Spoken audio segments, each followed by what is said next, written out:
My name is Evelyn, and I used to be a radio host.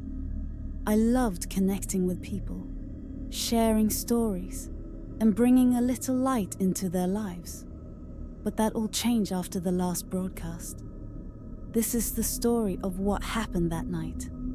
A night when the airwaves carried something far darker than music, something that shouldn't exist. It was a quiet Tuesday night, just like any other. I was hosting my usual late-night show, Midnight Melodies, playing requests and reading messages from listeners. Then, at exactly 3:33 a.m., the call came in. The voice on the other end was faint, almost a whisper. "Play my song," it said. I asked for the song title, but the caller didn't answer. Instead, they started humming, a slow, haunting melody that sent chills down my spine. I tried to end the call, but the line went dead. And then, the music started playing on its own. It wasn't a song I recognized. It was slow, discordant, with whispers woven into the melody. The lyrics were in a language I didn't understand, but the tone, it was filled with pain, with longing. I tried to stop it, but the controls wouldn't respond. The music grew louder, more distorted, until it felt like the studio itself was vibrating. And then I saw them. At first I thought it was my imagination, but the shadows were real.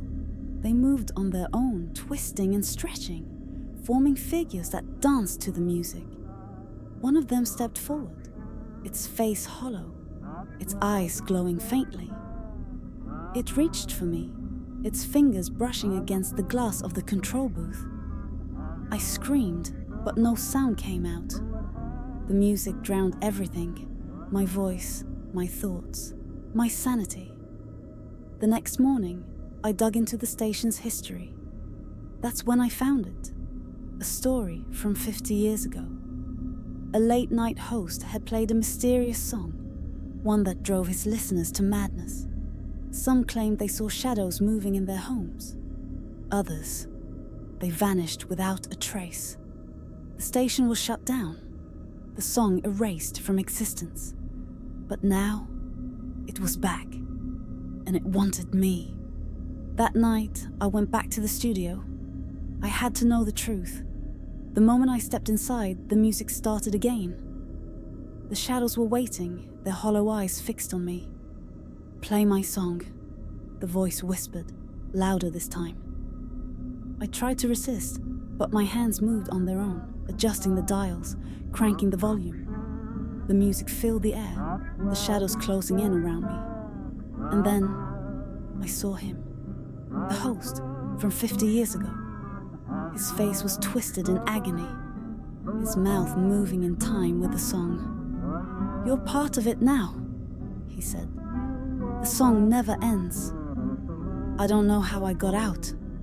All I know is that I woke up in my apartment, the radio playing that same haunting melody. The shadows were still here. But now, they weren't just in the corners.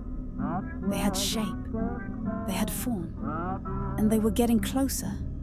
I reached for the radio, desperate to turn it off, but my hands wouldn't move.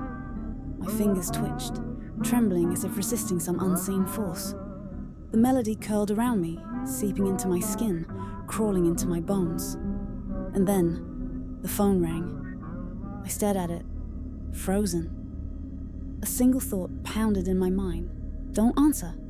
But my body moved on its own. My hand lifted, fingers closing around the receiver. As I brought it to my ear, the static filled the room, thick and suffocating. Then I heard it, a whisper, my own voice. "Play my song." My breath hitched. Every hair on my body stood on end. The radio crackled louder. The shadows trembled. And then I understood. I looked down at my hands. They weren't mine anymore. My skin was paler, thinner. My veins darkened with something inky and alive. My reflection in the window showed another face staring back. the host from 50 years ago.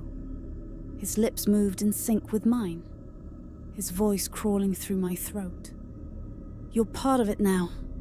A sudden jolt of pain shot through my chest. My body shifted, warped, as if something inside me was unraveling. Then the radio dial moved on its own.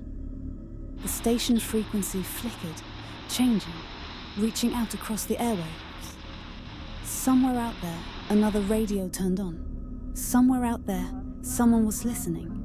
Somewhere out there, someone just heard the song, and now it was their turn. The last broadcast never ends. It only finds a new voice.